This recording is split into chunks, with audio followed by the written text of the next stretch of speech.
Humans were fairly new to the galactic stage at the point of the dispute about planet X-23A. This planet had been claimed by two different species, the humans and the Galath. The Galath were a fairly old species, but extremely militaristic.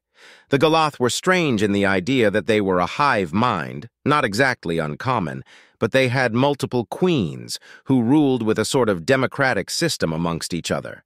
The humans were different from what we had heard of them, although it wasn't much. They were very secretive. They wore bulky suits and rarely ever took them off. In fact, human space was heavily quarantined for being a very deadly environment. It seemed that we Hookums could live there if we wanted to, as long as we were in gravity suits to help compensate for the crushing gravity. The humans also shared our body shape, more or less being bipedal and having a head in the top of their body. They sounded similar enough to us, but a lot smaller. We had been invited on the bequest of the Galath to talks on what to happen with the planet. I think they thought we would side with their claim because of the fact we had long-standing trade connections, and they were part of the alliance that freed our species from what we called the abductors. Since then, we had risen to the most powerful and technologically advanced species in the whole galaxy. "The human ship is requesting to dock," one of the men said. "Tell them to dock in Shuttle Bay 9. Their ship is small enough to get in there." The Galath had already arrived and were actually docked on the side of our ship, the Hertol, and were impatiently waiting in the conference room. I took the turbo lift to the conference room. Unfortunately for us, we would have to keep on spacesuits to breathe, as we had flooded the room with gases and placed a wall to divide the room into two so two gases could be used, which we were not accustomed to, although the humans did come close, but with far, far too much oxygen. I stood in the room with the Galath ambassador. "Many sons," he said. A Galath standard greeting. He looked as if he was staring off into the distance, and I knew I was talking to one of the hive minds directly. "Greetings, Your Majesty," I replied. He simply grinned. The hive mind must have found this amusing and turned away. Then the humans came in. They wore their armor, each with a different symbol on their shoulders and different colors on the armor. I thought these symbols looked oddly familiar. "Hello," one of the humans said. He had a deep voice which was exaggerated, no doubt, by his suit. "I am the representative of the European Union. This is the representative of the British Solar Empire, the North American Union, and the Russian Space Federation," he said, pointing to each in turn. Why had they sent 4 representatives? I wondered maybe they were still a nation-state species. The talks began. The humans seemed oddly cunning, reminding me of our own species. Indeed, I couldn't see their faces, and they couldn't see my own, which made it hard to read facial cues. However, whenever I threw some political nonsense that only ever applied to these situations at them, they seemed completely versed in this, as if border disputes were a regular occurrence to them. "I'm sorry to interrupt," I said. Not really, as the human in a red suit from the British Solar Empire had been rambling on about border laws flawlessly.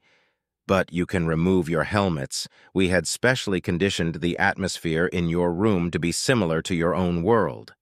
They looked at each other. "We would prefer to keep them on," the North American Union representative said. "I insist," I said back. "We did take a long time to sort it out."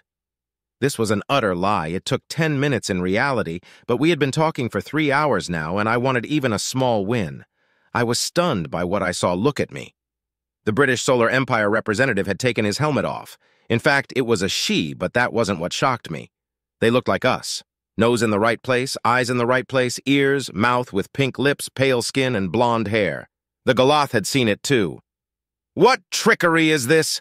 he growled through his sharp, scaly snout. "These are your children, not the humans." "I'm sorry, what?" the EU delegate asked. "I can assure you this is no trick, Crocodile." "A what?" the Galath said angrily. He and his assistant got up and walked out. I knew this was bad. This was essentially one of their queens after all. The humans looked annoyed and were getting ready to leave. "Wait," I said quickly. "Would you mind waiting here for a while?" 30 minutes, one of them said, not looking too pleased. I practically ran down the halls towards the doctor's office. "Joko," he smiled.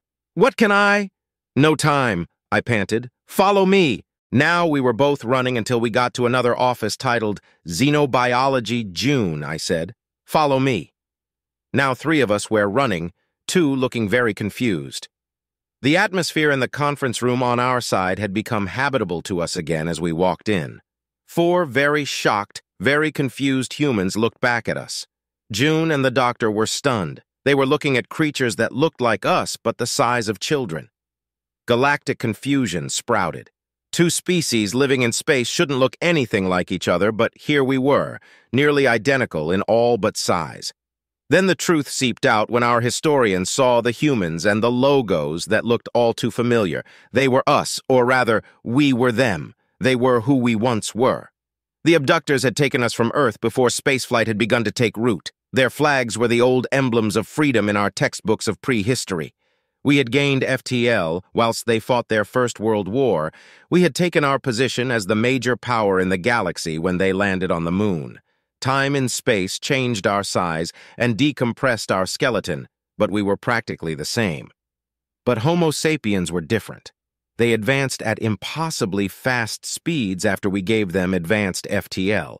A human alliance was made that reshaped the galaxy. Oddly enough, though, the issue over X-23A never got resolved.